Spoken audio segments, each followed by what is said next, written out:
Masterclass de la Turquie et d'Erdogan contre Israël, je vous explique tout maintenant, enfin un pays qui bouge.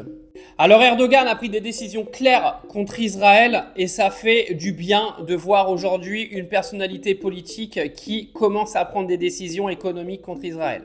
Alors, je vais te lire les mesures majeures qui ont été prises par la Turquie. Donc, premièrement, la fermeture totale des échanges commerciaux entre la Turquie et Israël. Donc, le commerce bilatéral a été totalement interrompu par la Turquie.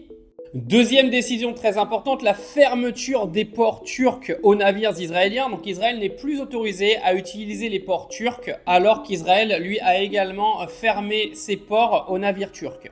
Troisième décision, et elle est extrêmement importante, la restriction sur l'espace aérien turc. Donc Ankara a interdit désormais aux avions israéliens, en particulier ceux transportant du matériel militaire ou des munitions, d'entrer dans son espace aérien.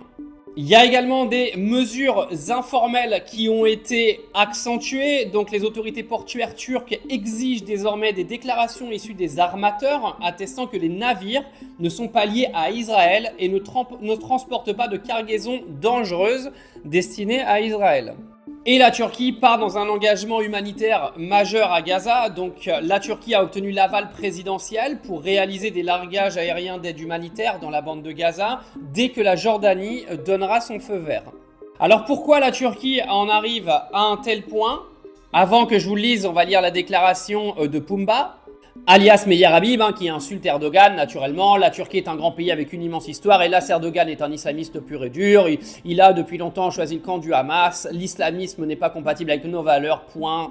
Personne n'est compatible avec tes valeurs, Meyer Habib, et celles de ton État terroriste, d'accord? Israël, n'en déplaise à Emmanuel Macron, est en première ligne dans la défense de la civilisation judéo-chrétienne.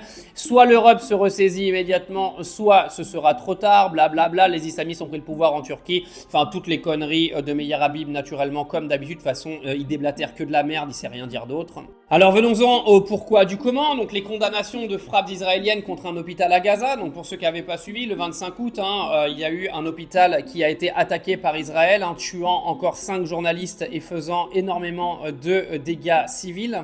Une attaque contre la liberté de la presse qui est considérée comme un crime de guerre. Il y a également un appel à la solidarité des pays musulmans. Dépêchez-vous les gars parce qu'il commence à se faire un peu tard quand même. Mi-août 2025, le ministre turc des Affaires étrangères a dénoncé le plan israélien visant à prendre le contrôle de Gaza, le qualifiant de politique génocidaire et expansionniste et appelant l'Organisation de la coopération islamique à se mobiliser pour s'y opposer. Il serait peut-être temps que les pays arabes se bougent.